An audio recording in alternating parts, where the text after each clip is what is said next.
Good morning students. कक्षा 6 और 7 के लिए हम वर्णोच्चारण स्थानानी पढ़ रहे थे।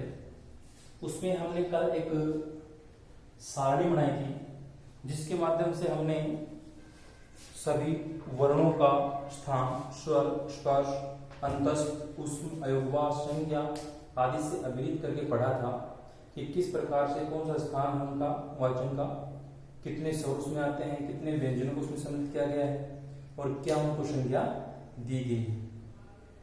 इसके अलावा हम इनको एक एक करके भी पढ़ते हैं कि कंठ क्या होते हैं, तालव्य क्या होते हैं, मुर्दा, दंतोष्ठ, नासिका, कंठ, तालु, कंठोष्ठ, दंतोष्ठ और जिह्वामूल्य वर्ण किस श्रेणी में आते हैं और किस प्रकार से उनमें गणनाएं की जाती हैं। तो सबसे पहले हम पढ़ते हैं कंठ। क्या पढ़ते हैं? कंठ पढ़ते हैं। तो कंठ क्या होता है? अकुह विसर्जनीयानाम कंठ है। दोबारा देख लीजिए, अकुह विसर्जनीयानाम कंठ है, अर्थात यानी कि इसी का अर्थ है अकार, अकार, कैवल, हकार, विसर्गाणाम च उच्चारण स्थानम कंठो भवति। दोबारा देख लीजिए, अकुह विसर्जनीयानाम कंठ है, अर्थात अकार, कैवल, हकार, विसर्गाणाम च उच्चारण स्थानम कंठे भवति। अर्थात इसका अर्थ है कि ए आ, अकार का मतलब क्या होता है? ए आ। उसके बाद में है कै वर्ग, कै वर्ग लिखा हुआ ना, कै, खे, गे, घे, रे, ये कै वर्ग में आते हैं। इसके अलावा है हल वाला, और विसर्ग, विसर्ग डबल डॉट का उच्चारण स्थान कंठ है। ये एक सूत्र है। क्या है ये? इतना एक सूत्र है कि इसके अंदर एकार, ए आ, कै वर्ग, हकार, विसर्ग और विसर्गाणाम, हकार का मतलब है और विसर्गाणाम विसर्ग, और इनका उच्चारण स्थान क्या होता है? कंठ होता है। क्या होता है? कंठ होता है। और कंठ से उच्चारण किए गए वर्ण क्या कहलाते हैं? कंठे कहलाते हैं। क्या कहलाते हैं? कंठे कहलाते हैं। इसके बाद में दूसरा है तालु। क्या है? तालु। ये हमारा हो गया कंठ। अब हम पढ़ते हैं तालु। इच यूसानाम तालु। ये भी एक संस्कृत का श्लोक है, श्लोक नहीं है, एक नियम है। ठीक है। इच यूसानाम तालु अर्थात इकार, च, यकार, सकारणाम च उच्चारण स्थान तालु। कौन कौन से आते हैं इसमें? इकार आता है, च वर्ग आता है, यकार आता है, सकारणाम च उच्चारण स्थान तालु भवति। जिसका मतलब क्या होता है कि इकार का मतलब हो गया ई और ई, छोटी ई और बड़ी ई। च वर्ग में च, छ, झ, य, यकार का मतलब ये, और शकारणाम का मतलब श, सलगम वाला का उच्चारण स्थान तालु है। और तालु से उच्चारण किए जाने के कारण क्या कहलाते हैं? तालव्य कहलाते हैं। क्या कहलाते हैं? तालव्य कहलाते हैं। और इन वर्णों का जब उच्चारण करते हैं तो हमारी जीवा है ना, वह तालु से थोड़ा ऊपर की ओर स्पर्श करती है। तालु से थोड़ा सा ऊपर की ओर स्पर्श करती है। उसके बाद में हमारे पास में है मूर्धा। क्या है? मूर्धा। ऋटुर शाणाम मूर्धा, ऋटुर शाणाम मूर्धा अर्थात ऋकार, कैवर्ग, रेप, सकारणाम च उच्चारण स्थान मूर्धा भवति। कहने का तात्पर्य है कि आपका जो ऋकार है, ऋकार में क्या आते हैं? छोटा ऋ और बड़ा ऋ। टै वर्ग में क्या आते हैं? टै, ठै, ढै, ढै, णे, रे और श कौन सा? षटकोण वाला। उच्चारण स्थान क्या है उनका? मूर्धा है। इस स्थान से उच्चारित वर्ण मूर्धन्य कहे जाते हैं। इन वर्णों का उच्चारण करते समय जीवा मूर्धा का स्पर्श करती है। मूर्धा क्या होती है? तालु से ऊपर गहरे गड्ढेनुमा भाग को हम मूर्धा कहते हैं। तालु से ऊपर गहरे गड्ढे भाग को हम मूर्धा कहते हैं। उसके बाद में क्या है? दंत। दंत का मतलब क्या होता है? दांत होते हैं। क्या होते हैं? दांत। लरी तुलशानाम दंता। ये एक सूत्र है, लरी तुलशानाम दंता अर्थात लरीकार, तैवर्ग, लकार, शकारणाम च उच्चारण स्थान दंता भवति। कहने का तात्पर्य क्या है कि इसमें कार में क्या आएगा, लड़ी आएगी, और तय वर्ग में क्या आएगा, ते थे दे धे ने। और एक और बचेगा इसमें लकार में ले, सकार नाम सफेदे वाला से, और इन सब का उच्चारण स्थान क्या है, दंत है, दांत है। और दंत स्थान से उच्चारित वर्ण दंत क्या कहलाते हैं, इन वर्णों को उच्चारण करने में जीवा दांत को स्पर्श करती है।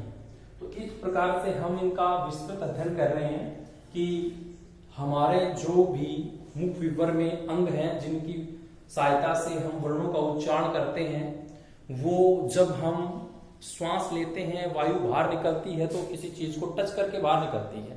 इसी आधार पर हम उनका विस्तृत अध्ययन कर रहे हैं। इसके आगे हम पढ़ते हैं ओष्ठ। ओष्ठ, इसका भी एक सूत्र है ओष्ठ का, उपधमानी यान मानो ओष्ठो, उपधमानी यान मानो ओष्ठो, अर्थात उकार पैवर्ग उपधमनियानाम पे फे च उच्चारण स्थानम ओष्ठो भवति। कहने का तात्पर्य है कि ओष्ठ जो ध्वनियां हैं उसमें हम किस किस का अध्ययन करते हैं,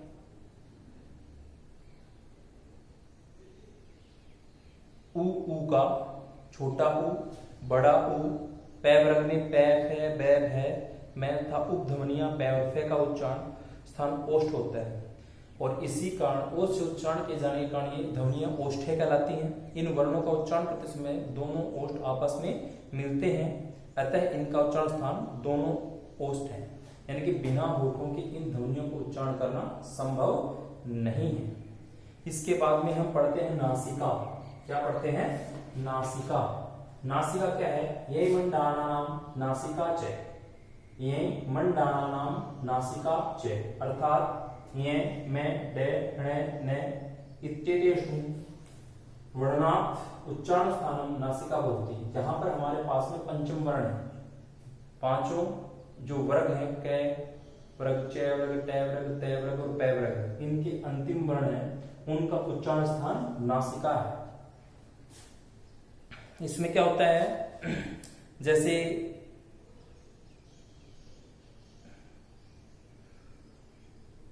ये में डे ने का उच्चारण स्थान नासिका है। इन स्थानों से उच्चारित वर्ण नासिक के कहलाते हैं। इन वर्णों के पूर्वक अपने वर्ग के अनुसार कंठ आदि उच्चारण स्थान भी होते हैं। जैसे कै वर्ग में डे का उच्चारण स्थान नासिका के अतिरिक्त कंठ भी होता है, ठीक है। यानी कि कै वर्ग में लास्ट वाला जो डे है, अड़े है, उसका उच्चारण स्थान कंठ के अलावा नासिका भी होता है। इसी प्रकार च वर्ग के ये का उच्चारण स्थान तालु और नासिका, टै वर्ग के ण का मूर्धा और नासिका, तै वर्ग के न का दंत और नासिका तथा पै वर्ग के मैं का ओष्ठ और नासिका होता है। अनुस्वार का उच्चारण स्थान भी नाक होता है। अनुस्वार का उच्चारण स्थान क्या होता है, उसका भी नाक ही होता है। उसके बाद में हम पढ़ते हैं कंठ तालु। क्या पढ़ते हैं, कंठ तालु। ए द्वेतो कंठ तालु, ए द्वेतो कंठ तालु, अर्थात एकार एकारयो वर्णयो उच्चारण स्थानम कंठ तालु भवति। कहने का तात्पर्य है कि ए तथा ए का उच्चारण स्थान कंठ तालु होता है, अतः ये वर्ण कंठ तालव्य कहे जाते हैं।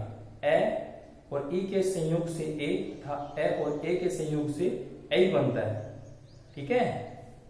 ए जैसे ये ए और इसमें ई मिला दिया तो क्या बन गया, ये बन गया। और इसी प्रकार से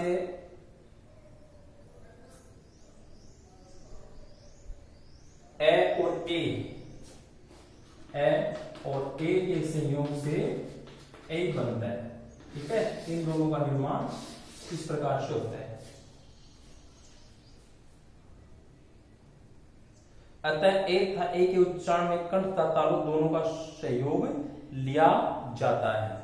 तो अब तक हमने ओष्ठ, नासिका, कंठ तालु, दंत, मूर्धा, ये सभी उच्चारण स्थान पढ़े हैं और इनके बारे में जाना है।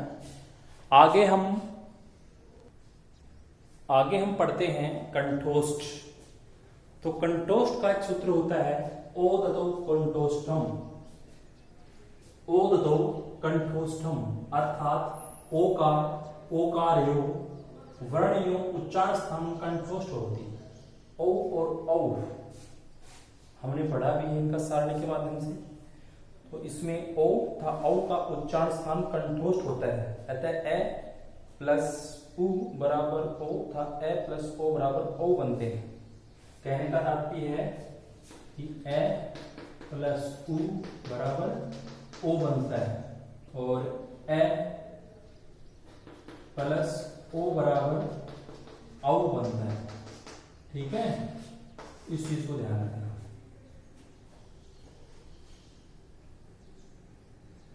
अतः इनके उच्चारण में कंठ तथा ओष्ठ दोनों का उपयोग किया जाता है। ये वर्ण कंठोष्ठ कहलाते हैं। क्या कहलाते हैं?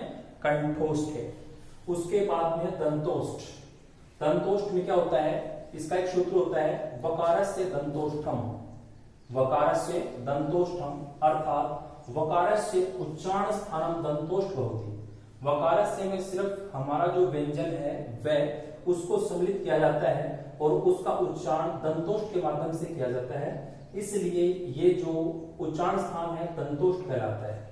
हमारा अगला पॉइंट है और इस चैप्टर का लास्ट पॉइंट है जिह्वामूल।